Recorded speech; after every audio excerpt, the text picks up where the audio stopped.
এসো এসো, এখন তোমাদের গল্প শোনার সময় যে।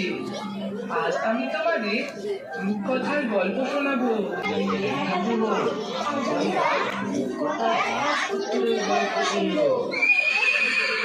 As Grandma shared, সকলে মিলে তাদের খাওয়া দাওয়া সারছে আনন্দের সঙ্গে। কোথায় তোমরা? তোমাদের রান্না হলো? হ্যাঁ হ্যাঁ, রান্না হয়ে গেছে, বসো বসো।